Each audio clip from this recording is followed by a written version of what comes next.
સવાર થઈ નથી ને કાન શરૂ થયા નથી. ટાઈમ જોવા ફોન લીધો તો ફોન નીચે પડી ગયો ને ડિસ્પ્લે તૂટી ગઈ. क्या बात करता है यार? આજે ઓફિસે મોડું થઈ ગયું હતું એટલે જલ્દી બ્રશ કરીને જલ્દી તૈયાર થઈને હું નીકળી ઓફિસ. હેલો ગાઈસ, मैं बाबा टिल्लू. ના મેરા નામ ટિલ્લુ નહીં, my name is yes. Welcome to my vlog. ઓફિસે પહોંચીને પહેલું કામ આવી ગયું હતું એટલે હું આવી ગયો HDFC માં ચેક ડિપોઝિટ કરવું. ચેક ડિપોઝિટ કરી હું નીકળી ગયો પાર્સલ લેવા. પાર્સલમાં આજે આવવાની હતી ગેમિંગ ચેર. ચેરની થોડી ક્લિપ શૂટ કરી છે, તમે મારી ઇન્સ્ટાગ્રામ સ્ટોરી ચેક કરી લેજો. ચેરનું શૂટ કરીને હું નીકળી ગયો જમવા. ઘરે આજે ગેસ્ટ આવેલા હતા એટલે એના માટે હું નીકળી ગયો જમવાનું લેવા. ઓફિસે કામ આવી ગયું હતું એટલે હું જલ્દી જમીને આવી ગયો ઓફિસ. 3 પ્રોસેસરમાંથી કયું પ્રોસેસર બંધ છે એમાં હું કન્ફ્યુઝ થઈ ગયો હતો.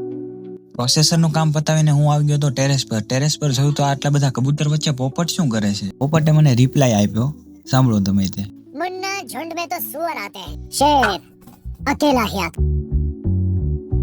ઓફિસ બંધ કરીને ઘરેથી કોલ આવી ગયો હતો કે દૂધ લેતા આવજે. દૂધ લઈને હું ઘર સાઈડ જતો હતો એટલે રસ્તામાં ફ્રીની સવારી મળી ગઈ. હું નીકળી ગયો એની સાથે ઘરે. જો તમે મારા ડેઈલી બ્લોગ જોવો છો, હજી સુધી સબસ્ક્રાઇબ નથી કર્યું તો સબસ્ક્રાઇબ કરી લે. આયા હું મારા બ્લોગને પૂરો કરું છું. મળીએ નેક્સ્ટ બ્લોગમાં.